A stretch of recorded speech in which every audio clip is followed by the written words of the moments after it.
केसी त्यागी जी, आपके पास आते हुए किस तरह से आप याद करेंगे उनका राजनीतिक सफर भी आपकी नजरों से जानना अच्छा रहेगा हमारे दर्शकों के लिए।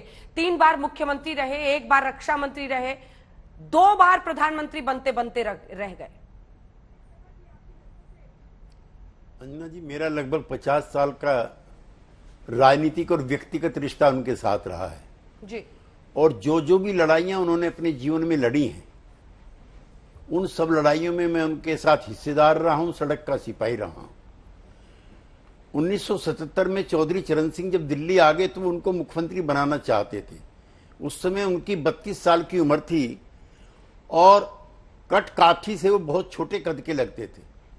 चौधरी साहब ने कहा कि नहीं, अभी मुलायम सिंह तुम रुक जाओ, तुम बहुत छोटे लगोगे मुख्यमंत्री के रूप में।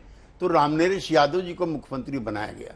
बाद के दिनों में चौधरी साहब ने हमसे कई बार कहा कि बड़ी भारी गलती हुई भाई, नेपोलियन भी बहुत कम उम्र का, बहुत कम कद का था, मुलायम सिंह को बनाते तो ज्यादा अच्छा रहता। मुलायम सिंह समस्याओं को और चुनौतियों को इनवाइट भी करते थे, लड़ते भी थे और निपटाते भी थे। और नाम ही उनका मुलायम सिंह था। काम उनके ऐसे तूफानी थे कि बड़े से बड़ी लड़ाइयों में भी जूझने में उनको मजा आता था। वीपी सिंह जी से उनकी तकरार हुई, लखनऊ के पत्रकार बैठे हुए हैं, और उसी में वो नेता बनते हैं जब दस्यु उन्मूलन के नाम पर पिछड़ी जातियों के हजारों लोगों का उत्पीड़न होता है। मिस्टर भदौरिया बैठे हैं उसी इलाके के, वहीं से उनकी उत्पत्ति होती है जुल्म के और जाति के खिलाफ। और 1990 में जरूर हमको कष्ट हुआ जब वो हमारा साथ छोड़ करके चंद्रशेखर जी के साथ आते हैं। उस संसद में मैं भी था और मेरे जैसे छोटे कार्यकर्ताओं को मनाने के लिए 2 घंटे संसद भवन में वो मुझको समझाते रही कि नहीं, ये गलत रास्ता है। लेकिन हम उस समय धर्मनिरपेक्षता और सामाजिक न्याय का जो आंदोलन था उसके नेता के रूप में वीपी सिंह को मानते थे। उसके बाद 91 में चंद्रशेखर जी के साथ जाकर के वो 5 एमपी के नेता रह गए। लगा लोगों को कि राजनीति खत्म है। लेकिन फिर काशीराम जी और वो मिले तो कल्याण सिंह जी जो योद्धा थे, पुरोधा थे हिंदुत्व के, उनकी पार्टी को उन्होंने 93 में हराया। फिर उनका जो काम करने का तरीका था वो ऐसा था कि अपने विरोधी को भी वो 2 मिनट में समेटते थे। बलराम सिंह यादव जी उनके सबसे बड़े प्रबल विरोधी थे। एक दिन आया कि इन्हीं की पार्टी से वो एमपी बने। दर्शन सिंह यादव जी की उनकी गोली चली, कई लोग मारे गए। दर्शन सिंह यादव जी भी इन्हीं की पार्टी से राज्यसभा में आए। और अगर मैं गरीब आदमी के लिए, मामूली आदमी के लिए जो उनका स्नेह भाव था उसका जिक्र नहीं करूंगा तो मेरी ये श्रद्धांजलि अधूरी होगी।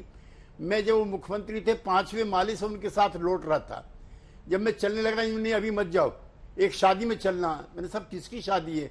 कह रहा जो लिफ्ट मैन है इसकी बेटी की शादी है। कोई शादी समाजवादी पार्टी के कार्यकर्ता की ऐसी नहीं हुई जिसमें नेताजी ना गए हों, और कोई गरीब कार्यकर्ता की शादी बेटी की खास तौर से ऐसी नहीं हुई जिसमें 1-2 लाख का कन्यादान नेताजी ने ना दिया हो। ऐसे नेता ना आज की तारीख में हैं और ना भविष्य में होंगे। उनका सारा जीवन मामूली आदमी को रुतबा और सम्मान दिलाने के लिए लगा रहा। हम अपने आप को बहुत सौभाग्यशाली समझते हैं कि उनके साथ हमारा राजनीति का लंबा समय गुजरा। आज हम बड़े भाई को भी खो दिया और नेता को भी खो दिया, ऐसा हमको लगता है। डॉक्टर लोहिया, कर्पूरी ठाकुर और चरण सिंह के बाद अकेला वाहिद आदमी था जिसने धर्मनिरपेक्षता, असमानता, गैर बराबरी के खिलाफ लड़ाई लड़ी।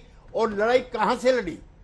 जहां से ब्लॉक प्रमुख बनना भी असंभव होता है, और वो देश के प्रधानमंत्री के पद के दरवाजे को खटखटा करके वापिस आए हैं। बिल्कुल, मैं इस कष्ट में उनके परिवार के साथ हूं। कल नहीं, नीतीश कुमार जी परसों जा रहे हैं। आपके चैनल पे जो चला है जी। आज बिहार में राष्ट्रीय शोक है। हाँ। नीतीश कुमार जी कल नागालैंड में होंगे। हाँ। जयप्रकाश जी जयंती में, वो परसों सैफई जाएंगे और पार्टी की तरफ से श्रद्धांजलि देने के लिए मैं और एक हमारे गोस्वामी एमपी हैं कल सैफई पहुंचेंगे। ठीक है सुधींद्र जी, जल्दी से एक प्रतिक्रिया आपकी तरफ से। आज मुलायम सिंह जी नहीं रहे।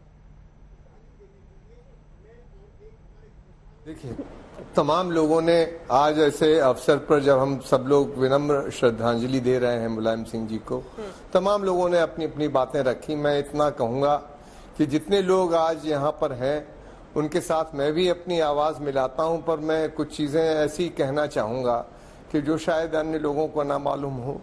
मेरा और उनका रिश्ता जब वो स्कूल में थे और मैं तो बच्चा था उस समय से है।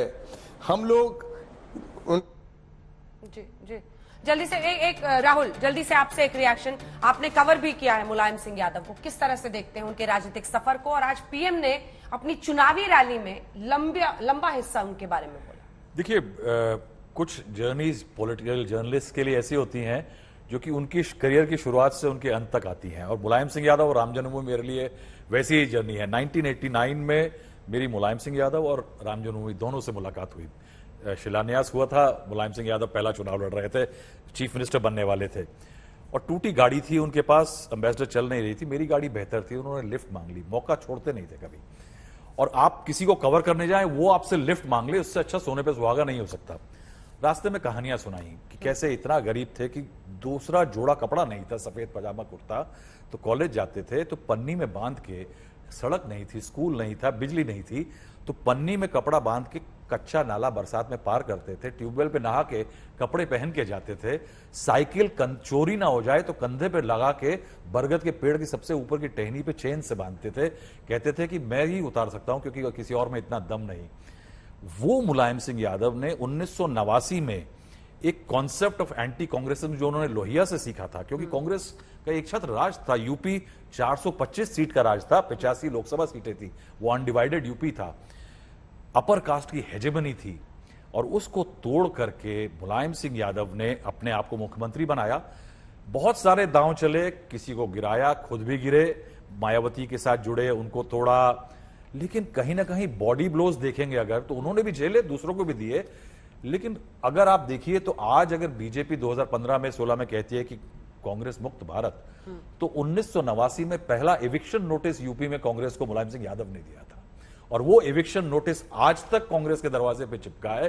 कांग्रेस यूपी में दोबारा दखल नहीं कर पाई है। ऐसे उन्होंने परिवर्तित किया हिंदुस्तान की देश की राजनीति पॉलिटिक्स को, पूरे देश की पॉलिटिक्स को उन्होंने बदल डाला। मंडल और मंदिर सर पे था उस टाइम पे उन्होंने पॉलिटिक्स बढ़ाई। आज की पॉलिटिक्स देखिए तो आज की पॉलिटिक्स में नरेंद्र मोदी की सफलता का कारण क्या है? बैकवर्ड्स का उनका शिफ्टिंग ऑफ बेस फ्रॉम ब्राह्मण बनिया पार्टी, वो उन्होंने बैकवर्ड बेस किया, और हिंदुत्व। उस समय की पॉलिटिक्स जो मुलायम सिंह यादव के समय में मंडल और कमंडल की थी, आज नरेंद्र मोदी उसकी फाइनल प्रोडक्ट है। बिल्कुल।